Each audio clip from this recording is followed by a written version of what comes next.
ये मुसलमानों के ठेकेदार नहीं है, जैसे भारतीय जनता पार्टी हिंदुओं की ठेकेदार नहीं है। कोई मुसलमान अगर भाजपा की तारीफ करने लगे तो नकली मुसलमान सुन लो। वाह भाई वाह, संविधान के अंदर ही तो है ना वो, संविधान के बाहर ठेकेदारी नहीं ली, क्यों नहीं ली है? मोदी सरकार ने कहा कि एक हाथ में लैपटॉप लो, एक हाथ में कुरान लो, एक हाथ में दीनी तालीम लो। दलाली की हद हो गई किरण रिजिजू जी, इस तरीके से दलाली करोगे। मुसलमानों को पत्थरबाज बना के दरी बिछवाने का समाजवादी कांग्रेस ने काम किया। तो बॉर्डर किसका है, सैनिक किसके हैं, तब कैसे घुसपैठिए घुस आते हैं। मोहब्बत की नहीं, सबसे बड़ी नफरत की दुकान। पाकिस्तान को नेहरू जी ने, गांधी जी ने अलग किया और बांग्लादेश को इंदिरा जी ने अलग किया। चीफ जस्टिस ऑफ इंडिया ने उनको कीड़े मकोड़े काकरोच कहा, न प्रधानमंत्री आदरणीय मोदी बोले, न राष्ट्रपति मुर्मू जी बोले। तो एक हसन को सपा घोषित करे मुख्यमंत्री और कांग्रेस इमरान मसूद को मुख्यमंत्री घोषित करे। बड़े शर्म की बात है, देश के प्रधानमंत्री जी देश के नौजवानों से माफी मांगिए। नकल की अकल जो भी चालू हुई है वो समाजवादी से और कांग्रेस से ही चालू हुई। प्रधानमंत्री जी ने क्या बोला कि लोग दिमाग से नक्सली है। अब राष्ट्र गाना से तो उनको घिरना, क्योंकि मुसलमान को अपनी तरफ लाना है। तो अब कुछ नहीं पा रहे हैं तो दिमागी नक्सल है बता रहे हैं। बिहार का 15 अगस्त कुछ खास बना, चर्चा का विषय बना। उसमें कभी प्रधानमंत्री नरेंद्र मोदी ने नक्सली दिमाग बोला तो कभी वहाँ से वंदे मातरम हुआ, जो कि इतिहास में पहली बार हुआ। और वो उसे लेकर अब देश की पॉलिटिक्स भी गर्मा गई है। वो इस वजह से क्योंकि वंदे मातरम में कांग्रेस पार्टी का भी कुछ वीडियो आया, जिसमें सबसे पहले तो उन्होंने लाल किले पर बॉयकॉट किया और वहाँ नहीं गए। और उसके बाद जब वीडियो आया जिसमें सोनिया गांधी और राहुल गांधी ये तमाम लोग वंदे मातरम नहीं बजाने को कह रहे थे, तो इसी पर आज चर्चा लेकर के हम लखनऊ में आए हैं और जानेंगे लखनऊ की जनता से कि आखिर उनकी इस पर क्या राय है। नमस्कार सर, कैसे हैं? ठीक है भैया। वंदे मातरम को लेकर के चर्चा आप भी तो सुने ही होंगे। हाँ, सुन रहे हैं। देखिए, वंदे मातरम जो है कहना भी चाहिए और बोलना भी चाहिए। सबसे बड़ी बात है कि अभी प्रधानमंत्री जी ने क्या बोला कि लोग दिमाग से नक्सली हैं।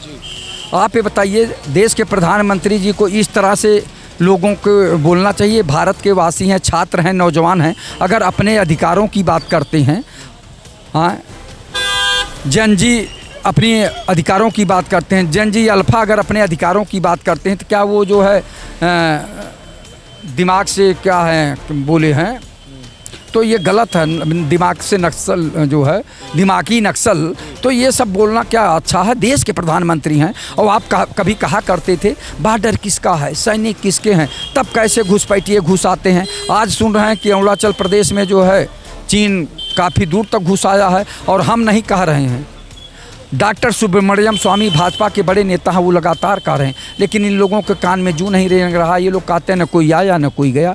तो प्रधानमंत्री जी को, जनता को सच्चाई बताना चाहिए। अगर प्रधानमंत्री जी आदरणीय नरेंद्र मोदी जी नहीं कुछ कर पा रहे हैं, आदरणीय रक्षा मंत्री जी नहीं कुछ कर पा रहे हैं, आदरणीय गृह मंत्री जी अमित शाह जी नहीं कुछ कर पा रहे हैं, तो हम लोगों को कहें, चूँकि भारत के 65% लोग नौजवान हैं, ये जवानी किस काम की? हम लोग जो है चीन को खदेड़ कर मारेंगे, चीन को जो है चीन के जो है सीमा के अंदर खदेड़ के घुसेड़ देंगे और मारेंगे। तो ये सब होना चाहिए। लेकिन ये जो दिमागी नक्सल बोल रहे हैं, आप ये बताइए, क्या सवाल पूछना दिमागी नक्सल हो गया? आपसे प्रश्न पूछना दिमागी नक्सल हो गया? सरकार से जवाब मांगना कोई जो है दिमागी नक्सल हो गया? ये नहीं है। ये देश के विकास की बात है। छात्र अगर अपनी बात को कह रहे हैं, नौजवान अगर अपनी बात को कह रहे हैं, तो उनको दिमागी नक्सल कहा जा रहा है। ये भी बड़ा दुर्भाग्य है। देश के प्रधानमंत्री आदरणीय नरेंद्र मोदी जी को सोचकर बोलना चाहिए। कोई यहाँ, आप 12 साल से हैं, अभी तक आप कह रहे थे कि जो है सारे अपराधी चले गए, सारे नक्सली चले गए, सारे जो है उग्रवादी आतंकवादी समाप्त हो गए, तो आप अब कुछ नहीं पा रहे हैं तो दिमागी नक्सल है बता रहे हैं। अरे पढ़े लिखे लोग अगर आपसे सवाल पूछ रहे हैं तो उसका आप जवाब दीजिए। पत्रकार अगर सवाल पूछ रहे हैं तो उसका आप जवाब दीजिए। जनता को जवाब दीजिए, किसानों का जवाब दीजिए, नौजवानों का जवाब दीजिए। जिस प्रदेश और देश में MA, MSc, MCom, PhD, DLitt, IIT, BTech, MTech, D pharma, B pharma, M pharma, ITI, polytechnic, BEd, BTC, NET, JRF और एलएलबी, एलएलएम, पीएचडी करके बच्चे बेरोजगारी का दंश झेल रहे हैं, उनके माता पिता कुंठित हो रहे हैं, तो सवाल नहीं पूछेंगे।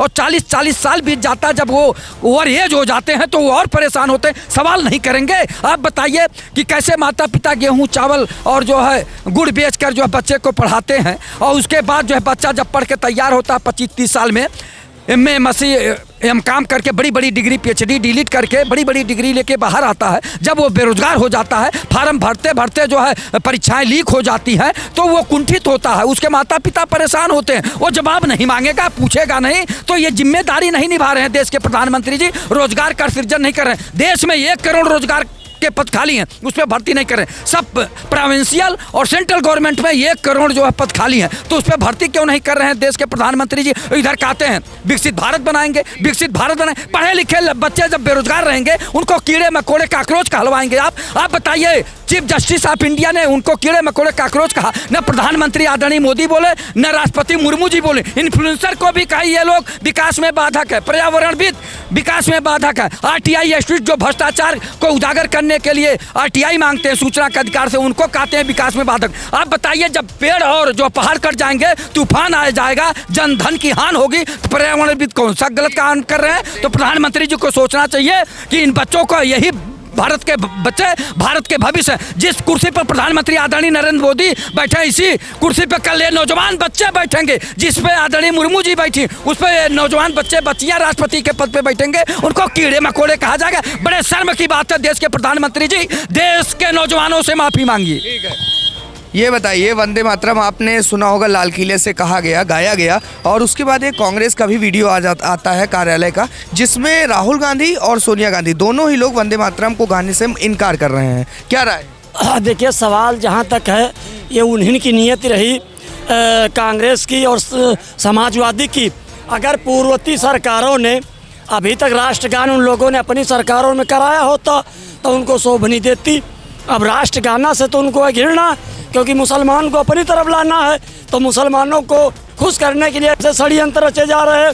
अभी जैसे अगले वक्ता बता रहे थे नौकरियों की बात, तो अधीनस्थ बोर्ड में राजकिशोर यादव चेयरमैन थे, लोक सेवा आयोग में अनिल यादव चेयरमैन थे, शिवपाल जी की अलग लिस्ट जाती है, धर्मेंद्र उनकी अखिलेश जी की अलग जाती है, राम गोपाल की अलग जाती है, मुलायम सिंह की अलग जाती है।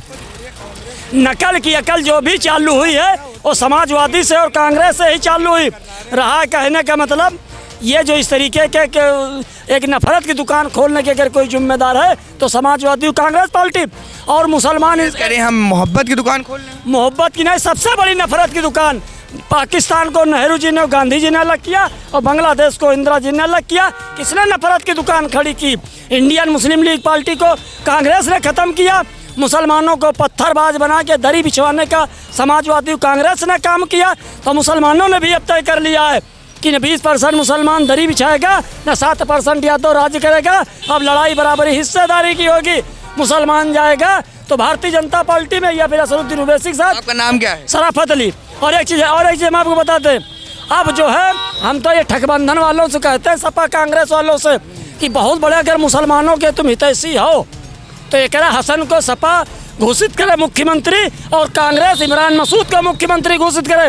बाकी हिस्सेदारी इनको नहीं देना है, हिस्सेदारी नहीं देना है। हमारी ही टोपी धरेंगे।